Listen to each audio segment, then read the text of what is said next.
Tax పేయర్లకు no ration, అధిక ఆదాయం ఉన్నవారికి భూస్వాములకు సైతం కార్డులు కట్టు, బోగస్ ఏరివేతపైన ప్రభుత్వం ఫోకస్, ప్రజాధనం దుర్వినియోగం కాకుండా చర్యలు, సివిల్ సప్లైస్ రెవెన్యూ శాఖల కసరత్తు, కార్డులు లేని పేదలకు కొత్తవి జారీ చేసే ప్లాన్, తెల్ల రేషన్ కార్డులు ఉన్నవారి అర్హతలపై సర్కారు స్టడీ చేస్తుంది, పేదలకు మాత్రమే కొనసాగించాలని నిర్ణయం తీసుకుంది.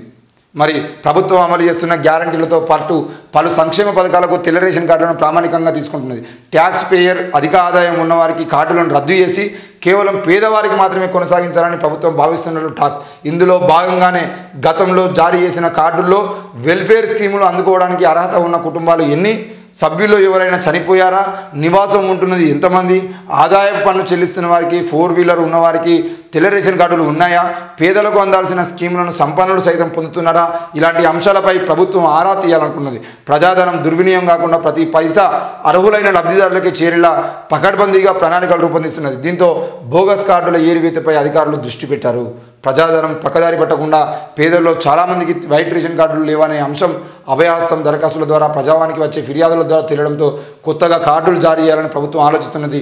రైతు బంధు పంపిణీలో కూడా అవకతవకలు జరిగాయని రూపాయలు 100 కోట్లు సాగులో లేని భూములకు, భూస్వాములకు, వ్యాపారవేత్తలకు, సంపన్నులకు, ఐఏఎస్ అధికారులకు అందడంతో ప్రజాధనం దుర్వినియోగమైందని ముఖ్యమంత్రి సహా పలువురు మంత్రులు పలు సందర్భాల్లో వ్యాఖ్యానించారు. 6 గ్యారంటీల విషయంలోనూ ఇలాంటి తప్పిదాలు జరగకుండా సర్కారు జాగ్రత్త పడుతున్నది. మరి అర్హత లేని వాటిని గుర్తించేది ఎలా? ఒకవైపు బోగస్ రేషన్ కార్డులను ఏరివేయడంతో పాటు అనర్హులకు జారీ అయిన కార్డులను గుర్తించడంపై ప్రభుత్వం దృష్టి పెట్టనుంది. ఇప్పటికే ఆధార్ కార్డుతో సీడింగ్ అయిన వివరాల ఆధారంగా వీటిని అధికారులు ఫిల్టర్ చేయనున్నారు. ఆధార్ కార్డుతో పాన్ కార్డు అనుసంధానం అయినందున పన్ను చెల్లింపుదారులను గుర్తించే వీలున్నదని చెప్పేసి మనం చూస్తున్నాం. మరి కొత్తగా ఆరోగ్యశ్రీ కార్డులు కూడా ఇస్తారు.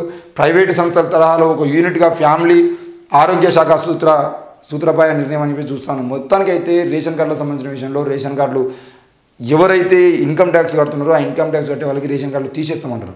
అయితే ఇక్కడ విషయం ఏంటి అని అంటే ఇన్కమ్ ట్యాక్స్ కడుతున్న వాళ్ళలో ఎంతమంది ఎన్ని వేల కోట్ల రూపాయలు సంపాదిస్తున్నారు, ఎన్ని వందల కోట్ల రూపాయలు సంపాదిస్తున్నారు అని చూడాలి. ఈరోజు ఇంకో విషయం, 4 వీలర్ ఉన్నవారికి రేషన్ బియ్యం వస్తున్నాయా లేవా అని చెప్పేసి చూస్తామంటున్నారు. ఈరోజు హుజురాబాద్ నియోజకవర్గంలో ఉప ఎన్నికల కోసం కేసీఆర్ తన కుట్రలతో తీసుకొచ్చిన దళిత బంధు పథకం ఏదైతుందో, కుట్రలతో ఎందుకంటున్నారంటే దళితుల మీద ప్రేమతో కాకుండా కేవలం దళితుల ఓట్ల కోసం తీసుకొచ్చింది కాబట్టి దాన్ని కుట్ర అంటుంది. సో ఈరోజు దళిత బంధు పథకం కింద అదే హుజురాబాద్ నియోజకవర్గంలో కొన్ని వందల కుటుంబాలకు 4 వీలర్లు ఇవ్వడం జరిగింది. మరి ఆ 4 వీలర్లు ఏవైతే ఉన్నాయో ఆ 4 వీలర్లు అన్నింటినీ కూడా ఈరోజు కార్లు వచ్చిన వాళ్ళు అయితే కార్లకు గిరాకీ లేకపోతే కార్లు ఇంటి ముందర పెట్టుకొని అదే పేదరికంలో మళ్ళీ కూలి చేసుకుని బతకాల్సిన పరిస్థితులు వచ్చినాయి. కొంతమంది అయితే అవే కార్లు నాశనం కూడా చేసినాయి. ఆ కార్లు రావడం వల్ల పని బంద్ చేసుకొని వేరే దగ్గర పని చేసుకుంటున్న వాళ్ళు పని బంద్ చేసుకొని పోయి ఆ కార్లను తీసుకొని పోయి అడ్డ మీద పెడితే కనీసం రోజుకో కిరాయి కూడా దొరకకుండా ఏం చేయాలో అర్థం కాకుండా ఈరోజు కిరాయిలు కూడా లేకుండా వాళ్ళు అసలు తినడానికి తిండి లేనటువంటి పరిస్థితుల్లో కూడా కొంతమంది ఆ రైతు దళిత బంధు అందిన వాళ్ళు కూడా ఉన్నారు.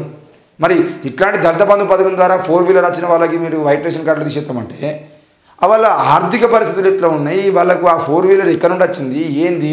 ఈరోజు డ్రైవింగ్ చేసుకున్నటువంటి వ్యక్తి కేవలం డ్రైవర్గా ఉండడం కోసం సెకండ్ హ్యాండ్ కార్లను కొనుక్కొని ఈరోజు డ్రైవింగ్ చేసుకొని బతుకుతున్నటువంటి వ్యక్తులకు మీరు 4 వీలర్ ఉంది కదా అని చెప్పేసి ఆ రేషన్ బియ్యం కట్ చేస్తామంటే కుదరదు కదా. కాబట్టి తెలంగాణ రాష్ట్రంలో కాంగ్రెస్ పార్టీ అధికారంలోకి వచ్చిన తర్వాత ముఖ్యంగా గుర్తు చేసుకోవాల్సిన విషయం ఏంటి అంటే ఎట్టి పరిస్థితుల్లో ఇక్కడ ఉన్నటువంటి ప్రజలకు పేదరికం అనేది ఎవరెవరు పేదరికంలో ఉన్నారు అనేది వాళ్ళ 4 వీలర్లోనో లేదంటే వాళ్ళ ఉద్యోగాలను బట్టి చూడడం కాదు. మీరు ఒక సర్వే చేయించండి, అందులో వాళ్ళ ఆర్థిక పరిస్థితులు ఎట్లా ఉన్నాయి ఏంది, వాళ్ళకి ఎన్ని ఎకరాలు, మీరు అంటున్నట్టు ఒక 10-20 ఎకరాల భూమి ఉన్న వాళ్ళకి రేషన్ కార్డులు తీసేయండి.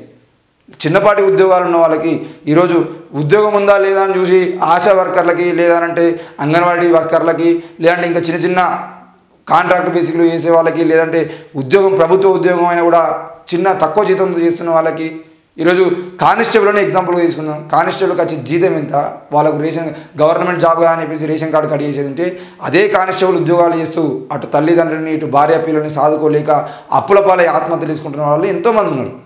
మరి అట్లాంటి విషయంలో కూడా ప్రభుత్వం ఆలోచించి నిర్ణయం తీసుకోవాల్సిన అవసరం ఉంది. ఈరోజు కానిస్టేబుల్ లాంటి గవర్నమెంట్ ఉద్యోగులు కూడా జీతాలు సరిపోలేక ఇబ్బందులు పడుతున్నారు. మరి ఆ ఇబ్బందులు పడుతున్న క్రమంలో మీరు రేషన్ కార్డులు కడిగేస్తాం, ప్రభుత్వ ఉద్యోగం ఉందా, ఇన్కమ్ ట్యాక్స్ కడుతున్నారా, రేషన్ కార్డు బంద్, మీకు 4 టైర్ల బండి ఉందా, కారు ఉందా, చలో మీకు రేషన్ కార్డు బంద్ అని అంటే మరి వాళ్ళ పరిస్థితులు ఆర్థిక పరిస్థితులు ఇట్లా ఉన్నాయి. రేపు మీరు తీసుకున్నటువంటి నిర్ణయం వల్ల మళ్ళీ ఆత్మహత్యలు జరగద్దు అని చెప్పేసి కూడా మేము కోరుతా ఉన్నాం.